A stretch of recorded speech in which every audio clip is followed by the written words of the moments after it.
mbokki téléspectateurs yeeg auditeurs yi ñu ngi leen di gërëm di leen sant ci kóolute yi tey nag ñu am mbégte di dalal ñaari ancien joueur kenn ki mu ngi tudd Alassane Mboup ancien joueur ca Jeanne d'Arc bu Ndakaaru keneen ki tudd Papis Konaté ancien international bu équipe nationale bu Sénégal tey dañuy waxtaane li nga xamante ne mooy événement sportif de la journée maanaam match Sénégal ak Guinée dañoo war a jouer seen deuxième match Coupe d'Afrique des Nations de football fale ca Bafoussam ca Cameroun Alassane maa ngi lay nuyu. Antoine maa lay fay. Papis nuyu naa la yow tam. waaw yow tam maa ngi lay ziar di la jaajëfal bu baax a baax.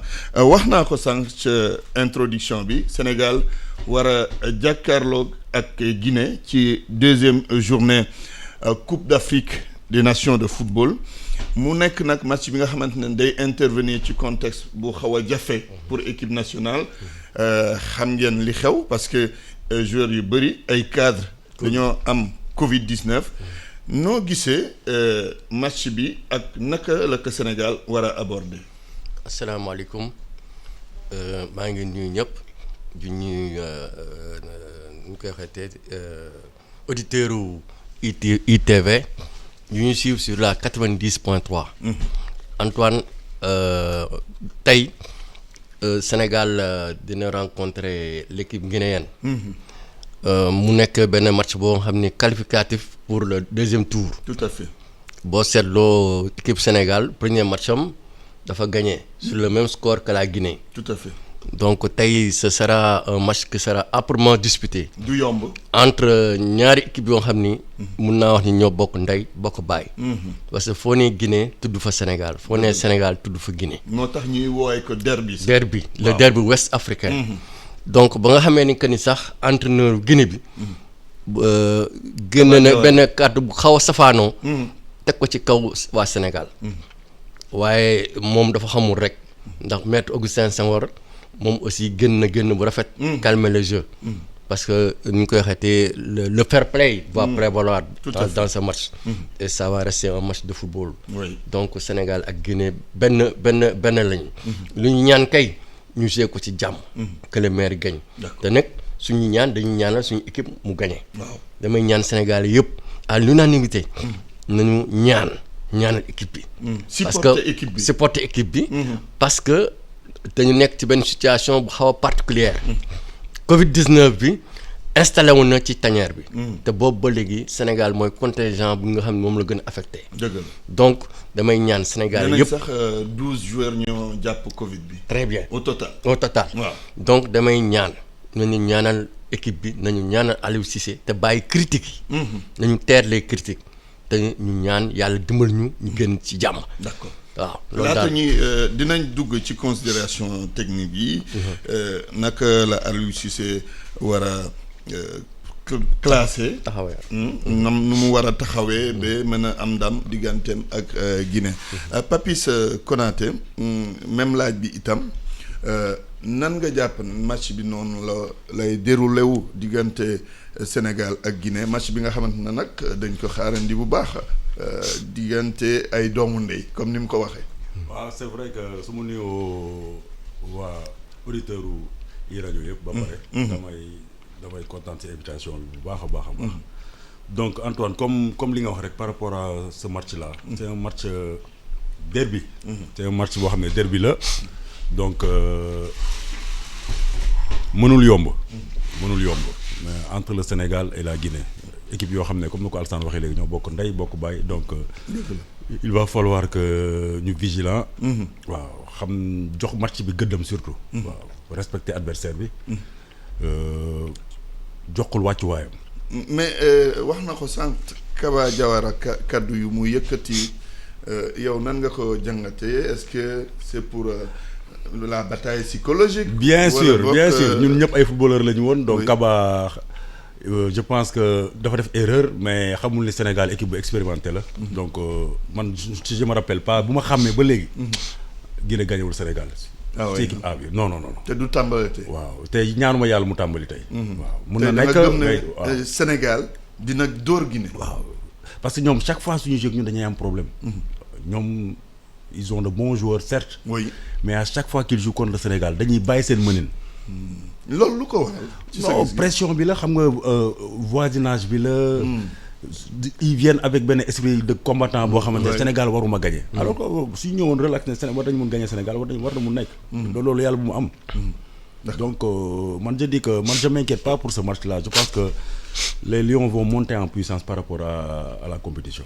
très bien monter en puissance mais laata ñuy wax monter en puissance nañu gérer situation bi teew ba pare. sànq wax naa ko am nañ joueurs yoo xamante ne ay cadre lañ du ñu bokk tey jile Kalidou Koulibaly bokkul déjà ci premier match bi. Idrissa Gana Gueye du bokk ci match bi la.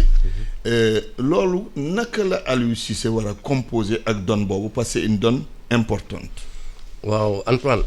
c'est une donne importante wax nga dëgg parce que ni koy waxee te bu doon sagoom. Aliou Cissé. mu teg ay 11 titulaires am. waaw ba ñuy joxee drapeau ba ca palais kenn xalaatul woon que ni Kalidou dina choper virus bi. kenn xalaatu woon que ni Gana dina choper virus bi kenn xalaatu woon que ni Edouard Mendy dina choper virus bi. bref yàlla dogal na loolu 28 lañu. donc 28 yëpp war nañ nekk en mesure de jouer. oui parce que si yoon. parce que nag dañ leen a sélectionné. parce que dañ leen a sélectionné les meilleurs. oui dañ leen a sélectionné parmi les meilleurs. donc ku ñu tabb rek war nga mën a sortir les tripes. nga mën a remplacer dignement sa partenaire. donc c'est une équipe interchangeable. oui on a une bonne équipe tous les joueurs se valent. donc nañu def li ci war. ku nekk jox ko akam dugg muyoo la mayo parce que l'État du Sénégal a mis les moyens. absolument tey jii nii du ñu wax affaire moyen international affaire logistique. da ngay gis sax dañuy anticiper dem defi ni ñu koy waxee prospection xool hôtel bi ndegam baax na ndegam adéquat na pour l'équipe. donc le problème ne se pose plus il y a plus de problème de moyens. l'État a mis les moyens. donc c'est aux joueurs maintenant. de mouiller leen maillot wane seen bopp. parce que tey jii nii Sénégal dem na 2 fois Coupe d'Afrique. en 2019 et en 2002 dem 2 fois finale. remporté wu ko joué nañ demi-finale plusieurs fois quart de finale tey jii ndam de la gars yi soxla. man c'est la première fois may dégg ci baatu Sénégalais yi que ni coupe bi lañ bëgg. donc coupe bi suñ ko bëggee nañu mànkoo nekk benn d'abord au Sénégal. ensuite joueurs yi. xam ne que ne le peuple est derrière eux. ñu ngi leen di ñaanal dégg nga keroog le président Macky Sall bi ñu wax naan gars yi li ci war yëpp def nañ ko. waaw ñu mun ñaan nañ ñaan. ñu mun def leen nañ def leen.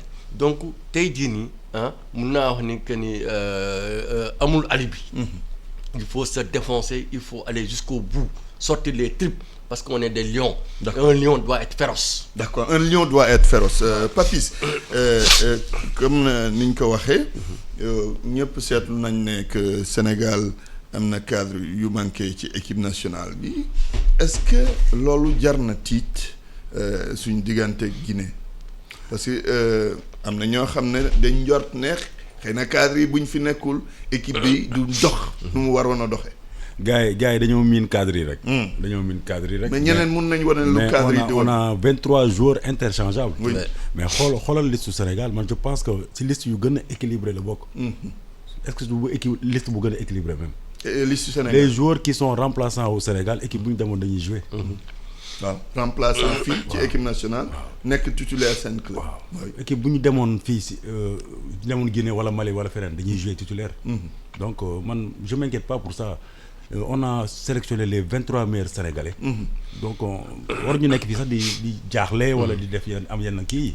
non les gars sont là pour mouiller le maillot ils sont là pour faire des résultats donc nañu ñefe comme lu Alassane wax sortir les tripes donné wu à 200% par rapport à chaque match. mais boo xoolee équipe Guinée c'est une équipe qui a fière allure équipe bu maanaam dafa nekk équipe bu dynamique mais est-ce que ñun.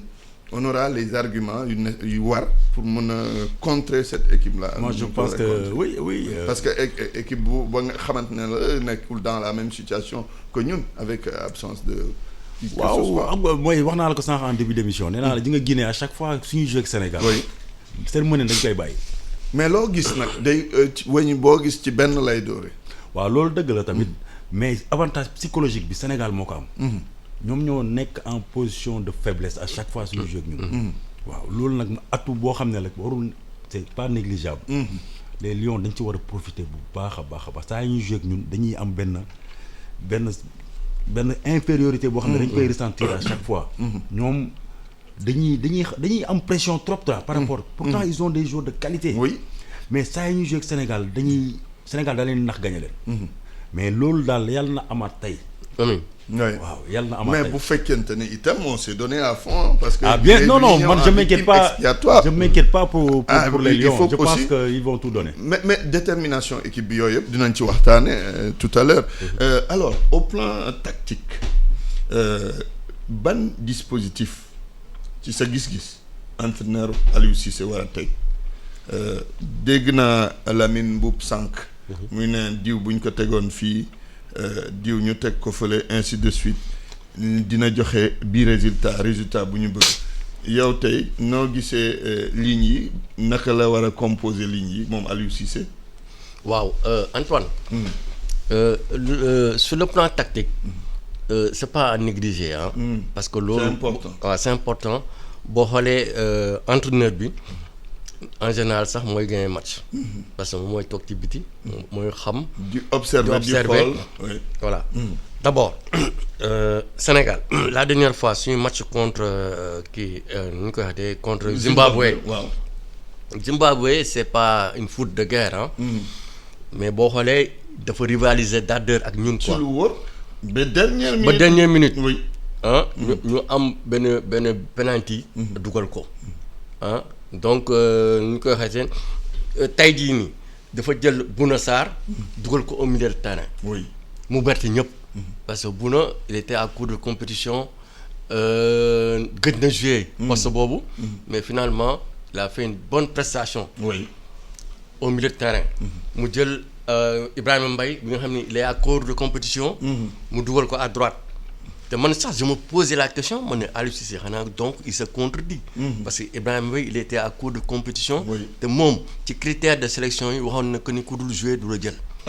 oui. indi booy bi. sur le plan tactique. man su ma doon jouer latéral droit équipe nationale du Sénégal. je me soucie pas de ma défense. oui damay dem ci kaw apporter le surnom. parce que nu ñu koy waxee football moderne actuellement latéral dañ ko war a considérer comme un ailier. waaw latéraux yi léegi dañuy génn. waaw te suñu booy bi. dafa xaw a limité sur ce plan là. moom Ibrahima Mbaye. waaw dama xamul nag ndegam nu mu nekk à court de compétition. wala leneen. mais contre Guinée. man gëm naa ne que suñu joueurs yi seen vélocité ci kaw. ak suñu amee percussion. war nañu mën a. def la différence. parce que les défenseurs guinéens sont lourds. te seen côté névralgique de l'équipe c'est la défense. oui donc avec un Sadio Mané dans un bon jour. avec un Boulaye Dia. dans un bon jour. avec ni ñu koy waxeetee keneen ku ñu mënti indi. war nañu mën a def tey la différence. comme ni ko Papis waxee. oui Sénégal toujours dafay am ascendant ci kaw Guinée. sur le plan par exemple comment dirais-je bon suñu ñëw psychologiquement Sénégal day am dessus sur seen kaw. bon ñun nag on n'est pas la première nation africaine pour rien du tout. absolument loolu tam il faut ñu wone ko. il faut ñu wone ko sur le papier. dëgg la président wax na ko. mais sur le terrain aussi dañ ko war a jëfee. maa ngi ñëw Antoine maa ngi ñëw. loolu entre wax ko ak def ko. am na un grand fossé. oui li ñu war a def. mooy que tey bu ñu ñëwee ñu won Guinéens yi que ni ñun on n'est pas la première nation africaine pour rien du tout. oui d'emblée on leur met la pression. on essaie de nu ñu koy waxee d'emballer le match. et de faire la différence. maintenant nag jéem a parfaire suñu jeu aussi sur les côtés. mais Alassane bul fàtte ne itam les grandes nations. ont été titillées. par les supposées petites équipes parce que supposé laay wax. donc Antoine li ma bëgg a wone foofu mooy amul équipe bu ndaw. waaw Sierra Leone wone na ko. waaw contre l'Algérie. gis nañ itam yeneen match yi. léegi nag il faut que naka lañ mën a pousser les Lions ba ñu gëm ne xam ne itam conscient que ñoom ñooy premier en Afrique. sur le papier Antoine man je n'aime pas le terme petit poussé. baaxul sax. Je n'aime pas le terme petit poussé parce que vous avez vu comment la Sierra Leone a tenu tête à l'Algérie. Pendant 90 minutes. te mënoon na ko sax. Gagner parce que dugal na but sax. oui c'est entaché de xam nga attaque bu demee ba dugal bi ñu ne hors-jeu. am na lu mu tekki ça veut dire attaque bi tam baax na. te ce jour-là. il y avait Mahrez. oui il y avait. Bilali ñoom ñëpp joué nañu. mais ni ñu koy waxatee le football c'est l'apanage de personne. léegi il faut se battre. entre yaa mën kii sur les papiers ak sur le terrain. sur le terrain dafa am réalité. il faut mu yore maillot. donc ñun lu ñu daan am problème ñu daan am en équipe nationale. syndrome dernière minute. yooyu yëpp léegi c'est levé parce que Aliou Cissé def na benn mental bu extraordinaire ci joueurs yi. gëmloo leen que jusqu'à la dernière minute ça peut se faire mën a dugal. donc mental boobu. dañ ko indi tey. d'accord bu ko defee yàlla dimbali ñu ñoo entrevoir l'avenir sur de meilleurs auspices. D'accord. parce que cette équipe là c'est une équipe vraiment riche hein. Oui. à tout point de vue. koo teg war na mën a dem. Oui. donc ñun tey nañu ànd ak sérénité. ànd ak détermination ak engagement. parce que entraîneur bi su nekkee ci banc bi mën na la jox ay tuyaux sur le plan tactique mais nga dugg ci terrain bi gis leneen donc il appartient aux joueurs maintenant. de prendre ses responsabilités. D'accord. Un Sadio Mané dans un grand jour la défense guinéenne ne peut pas le retenir. Oui. Ainsi de suite ñu koy waxatee. Peut-être qu'il y aura par exemple l'absence du ministre de la Défense qui est Kalidou Koulibaly qui ñu koy waxatee qui stabilise la défense. am na ñeneen ñu fi nekk. am na ñeneen ñu fi nekk ñu ngi ci waaw ñu ngi ci axe bi mais Kalidou sérénité bu mu naan àndal en défense. ak hargne bi xam Kalidou c'est un roc. donc bu nekkee défense bi il se fait respecter. tout à fait. il se fait respecter déjà psychologiquement c'est des points gagnés. voilà donc maa ngi ñaan. képp kuy jouer muy Pape Abdou Cissé. ak Cheikhou Kouyaté. nañu vigilant. ba pare bañ di hésiter. parce que un défenseur kii xam na lu may wax man j'étais défenseur j'ai joué à la gendarme. maa ngi moom. je ne badine pas. s'il s'agit maintenant d'écarter le danger il faut le faire résolument. et après le reste on verra. voilà d'accord jërëjëf Alassane. Papis Konaté tey bu ma la laajoon nga wax ma ñan la Aliou Cissé war a aligner tey jii loo may tontu. man domaine tactique moom du mu ci dugg. parce que donc xam un entraîneur qui vit avec son groupe. moom rek moo mën a wax les joueurs qui sont aptes pour jouer ce match. waaw man franchement je dis qu'on a 23 joueurs. oui tout le monde se vale. waaw te poste par poste soo xoolee équipe bi. ku nekk soo génnee diw mën nga dugal diw. comme par exemple damay joxe exemple Gana Gueye joué wul tey bu ngeen ni Pape Gueye. oui waaw. partant bu kii. Pape Gueye peut jouer au milieu je pense qu'il peut faire l'affaire. Pape Gueye keroog il a fait une bonne rentrée. sur le match bi passé le Pape Gueye de Marseille. oui. c'est un gosse très jeune. il est ambitieux il a beaucoup d'ambition il a envie de gravir les échelons donc jour la boo xam ne dañ ko war a jox confiance. ci axe central bi amoo ci ay. dans l'axe central je pense que Abdou maa ngi dégg ay bruits comme quoi que Abdou Diallo peut-être dañ koy glisser tey à gauche. dugal reculer Cheikh Kouyaté dans l'axe. donc moom ak Pape Abdou Cissé Cheikh Kouyaté bon option la aussi. option la am Sénégal ñun loolu laa lay wax nii on a un rôle groupe boo nga xam ne on peut faire beaucoup de choses. donc équipe boo xam ne interchangeable la. on a des joueurs qui peuvent jouer à plusieurs postes. mën nañu introduire sax tey Pape Matar Sarr au milieu parce que c'est un joueur technique numéro 10 la mën na football il peut jouer dans les intervalles donc. joueur la boo xam ne il crée beaucoup de jeux. et ci kanam Sadio Boulaye. waaw Boulaye mi ngi fii même le joueur de Strasbourg. comment il s'appelle encore. Diédhiou. Famara Diédhiou. Famara Diédhiou moom il est en Angleterre. le joueur de Strasbourg le Diallo la. Habib Diallo waaw. options yi bari nañ man franchement affaire tactique je m'inquiète pas pour ça. si on nous met 11 joueurs. kon kay détermination rek ils n'ont qu'à mouiller leur maillot. montrer qu'ils sont des gaynde. oui dañ ñëw pour. ñëwuñu pour dañ ñëw pour gagner coupe bi. xam nga boo gisee que les gens s'interrogent première prestation Lions yi moo tax. football moo toll foofu Antoine. ça a laissé beaucoup de gens perplexes. pourtant c'était ku jóge pas ci loolu. c'était pas catastrophique ci sa gis-gis. non c'était pas mal. mais les 20 premières minutes. oui si le Sénégal avait marqué.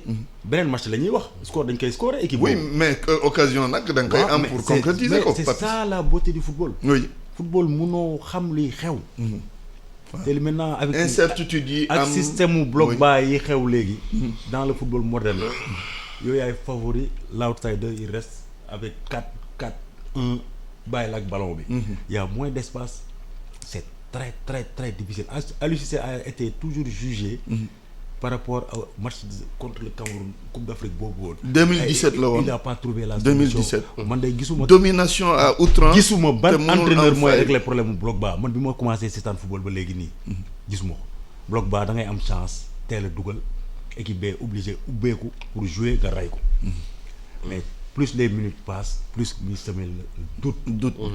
Il y a pas d'espace léegi tactiquement les équipes sont bien outillées. Donc nañ ñaan yàlla rek. Un grand Sadio Mané dans un très bon jour sunu attaquants yi nekk dans de meilleurs jours ñu teel leen dugal but ñu ubbeeku ñu doggali leen.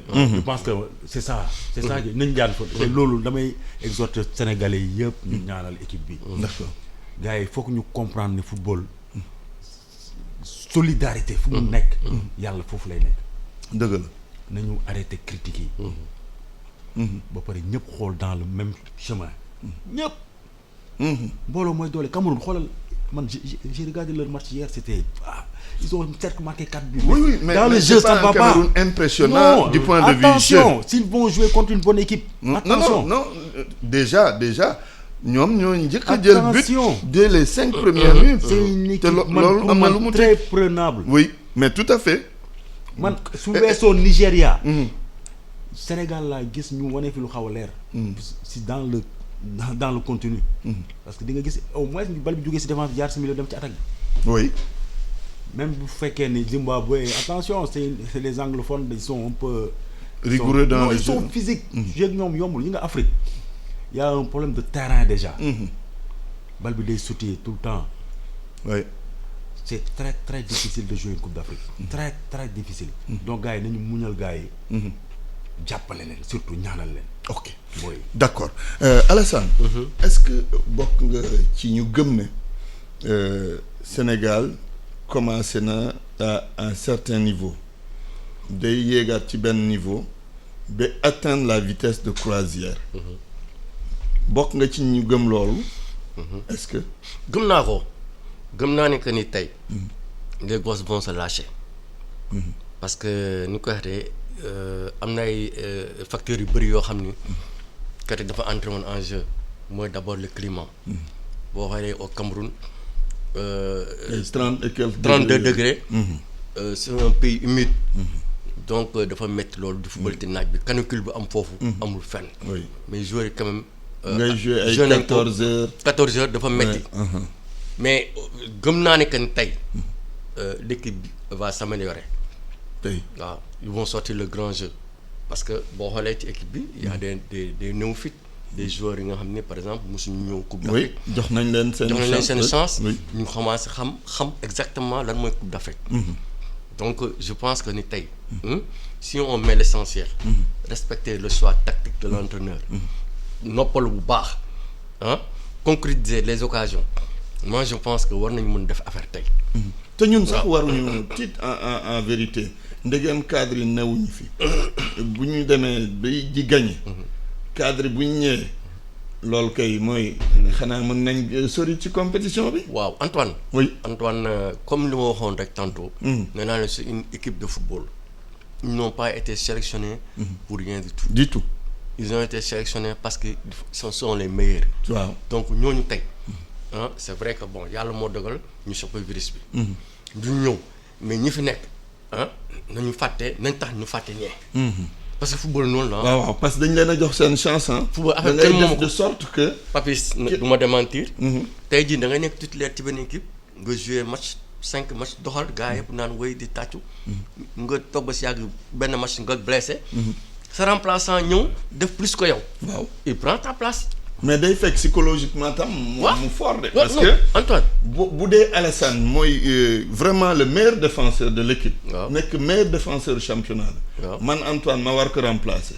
loolu pression la ci man de.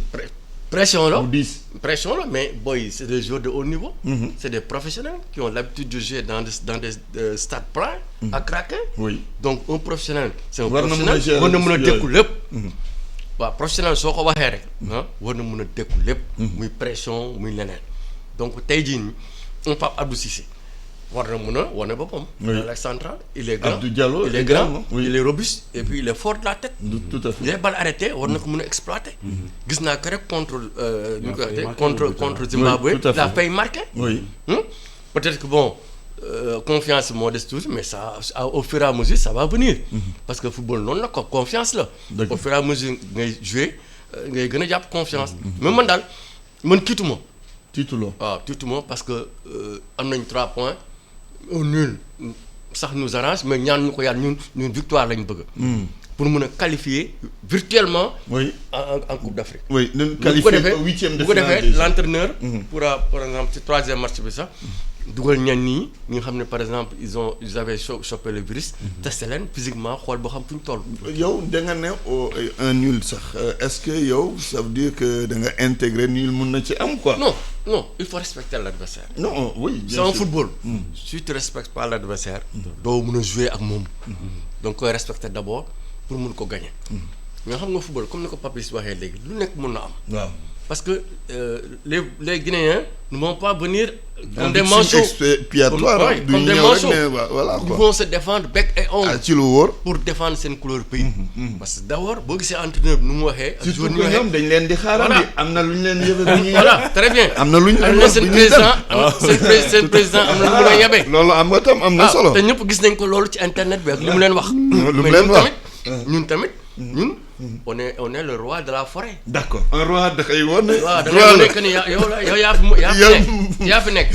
d'accord Papis est-ce que loolu du nekk une force supplémentaire pour la Guinée. yow mi doon wax Guinée buy jouer ak Sénégal. bien sûr voilà quoi waaw. dama koy wax tout le temps ma ne. soo jaaree nawetaan. jaar ci championnat bi fii. après pression dootu la. jaaxal doo am yenn pression yi quoi. dëgg la c'est pas le cas de beaucoup de nos joueurs. ki nga xam ne ay expatriés la ñu si. lañ juddoo màggee foofu. waaw yenn pression yi des fois. dañuy mën a gérer pression boobu sur ce côté là la ñuy xaw a am tuuti problème. dëgg la waaw parce que man dama lay nettali benn anecdote. bi may football la Havre à l'époque. xam nga xamoon nga Jean-Pierre Cyprien c'était un ancien défenseur de l'équipe de France.